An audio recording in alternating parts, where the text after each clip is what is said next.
Special Edition ni Honda Click 125i. Wala naman binago sa kanyang specs pero yung decals nito na 50th anniversary ang talagang nagpa-standout sa kanya. Para sa akin, bagay na bagay ang decals na nilagay dito sa Click 125i na makikita naman natin na napakaganda ng pag-blend ng tricolor niya. Meron itong DRL, samahan mo pa ng LED na lahat ng ilaw niya. 125cc liquid-cooled VGM-FI ESP engine na kaya magbigay ng lakas na 11 horsepower at 8,500 RPM na may 10.8 Nm of torque at 5,000 RPM at may compression ratio na 11.0 to 1. Equipped din ito ng USB charger na di ka na mag-worry na malubat sa daan. Combi brake system na din ito na pag pumiga ka ng preno sa likuran ay nagbibigay din ng pressure sa harapan. Kung di ka pinagpala ng height ay good sa ito dahil meron lamang itong seat height na 769mm at timbang lamang na 112 kg. Napakatipid din ng konsumo nito sa gas na may average na 50.3 km per liter at tank capacity na 5.5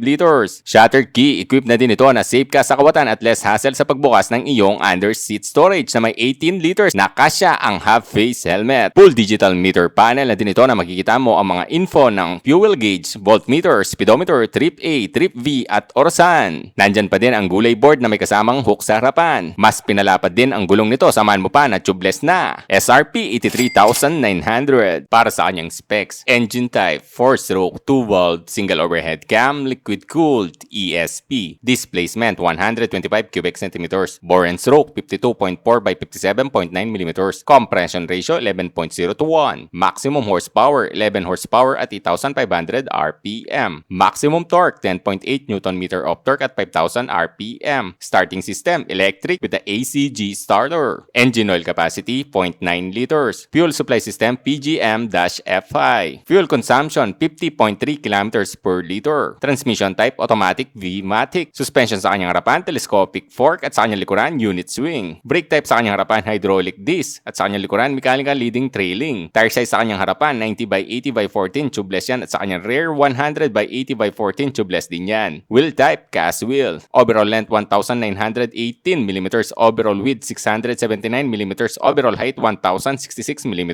Curb weight 112 kg. Seat height 769mm. Wheelbase 1,280mm. Ground clearance 131mm. Fuel tank capacity 5.5 liters. What's up mga soy? Nandito tayo ngayon sa Honda Motorsports para i-vlog tong Honda Click 125 50th anniversary nila or special edition nila. Parang limited edition na rin to mga soy. So subukan natin yung seat height niya sa height kung 5'10 or insim na 32 inches. Unang po.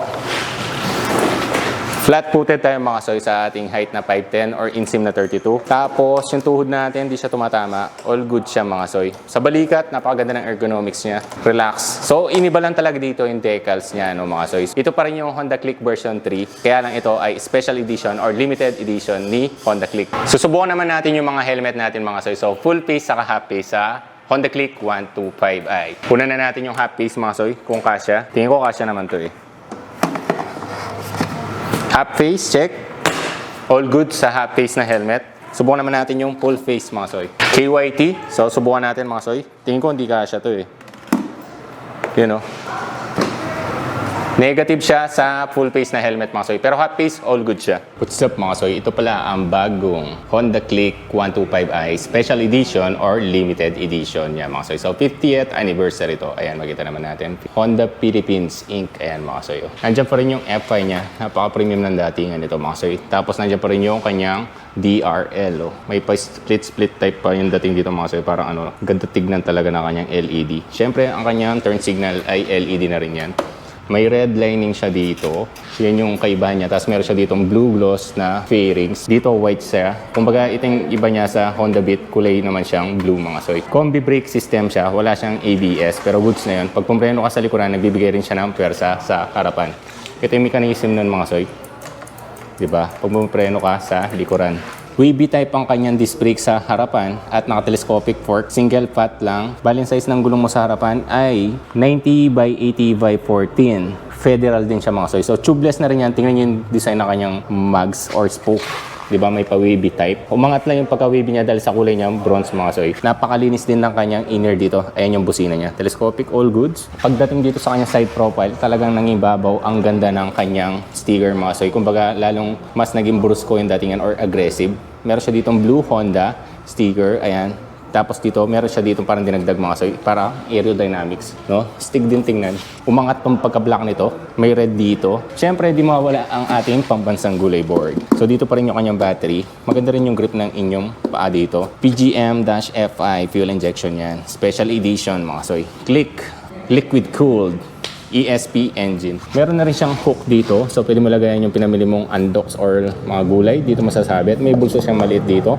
Kagandahan nito mga soy ay pag pipindutin mo yan, matik na makikita mo ang iyong power socket na na-convert na ng USB type. So, hindi ka na bibili ng converter goods, di ba? Pagdating sa kanyang pinaka-handle mga soy, meron dyan starter button. At pag sisindihan natin yung motor, ganito yung itsura niya. Yan, same pa rin naman siya ng dati. Nandun yung mga indicator ng Honda Click. So, check engine, high beam, temperature, turn signal, kabilaan yan. So, sa kabila. Tapos, meron siyang fuel gauge, orasan, kilometer per liter. So, dalawang button lang ang iisipin mo. Yan o, trip A, trip B, average voltmeter, meron din siya. Ito yung pinaka-busina mo. At ito ang turn signal left, right. High beam, low beam, wala siyang passing light. At meron tong parang pinaka-handbrake mga soy. Pag pumpreno ka dito, matik na hindi mo magagalaw ang sa likuran mo. Diba? Pinaka-handbrake to, safety to. Pagdating sa kanyang handle grip, goods din siya. May end bar pa siyang bakal dito. Side mirror, napakaganda rin. Premium talagang ginamit ni Honda. Di adjustable ang preno mo sa harapan, pero very responsive siya mga soy.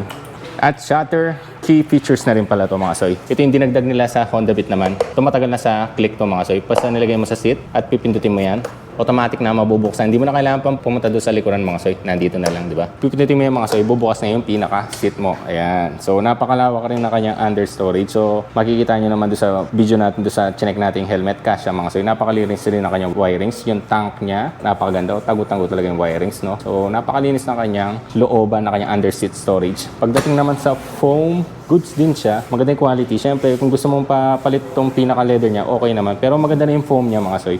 Nandyan yung Honda logo. Siyempre, hindi mawala yan. Special edition. Same din siya ng click na doon sa kabila mga soy. Tapos meron siyang anniversary 50th. So, parang limited edition na yung dating nito. Pagdating dito, meron na siyang liquid cooled. Ito talaga yung pinaka-pambato ni Honda Click mga soy. Liquid cooled, di ba? Heat guard niya, all goods din. Napakaganda rin. Same pa rin naman. Yung swing arm niya, mas matibay yan mga soy. Ayan, no? Kumbaga, ganyan na yung setup niya, di ba? Pero single lang yung suspension niya. Yan, kita naman natin, LED lahat ng ilaw nito mga soy. Yan, pati sa kanyang pinaka-taillight. May ilaw na para sa plaka mo.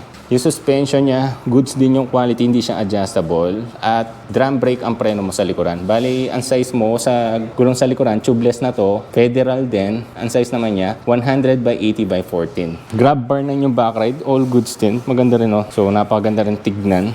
Bumagay talaga. Hello po, nandito po tayo sa Honda Motorsports Arneles. I'm SMA Jonathan Castro. Ito po ang ating bagong Click 125 Limited Edition 50th Anniversary. Ang cash payment po niya is 83,900. Ang down payment po niya is 7,250. Ang 3 years niya po is 4,255. Ang rebate niya is 180. Ang 2 years niya naman po is 5,275. Ang rebate niya po is 60 pesos. At ang 18 months niya po is 6,345. Ang rebate niya po is 70 pesos. At dito ko na lang tatapusin ang vlog. Maraming salamat po sa lahat ng nanood. Please follow nyo po ang page at i-share at i-like nyo na rin po. Maraming salamat. Ingat kayo. Ride safe!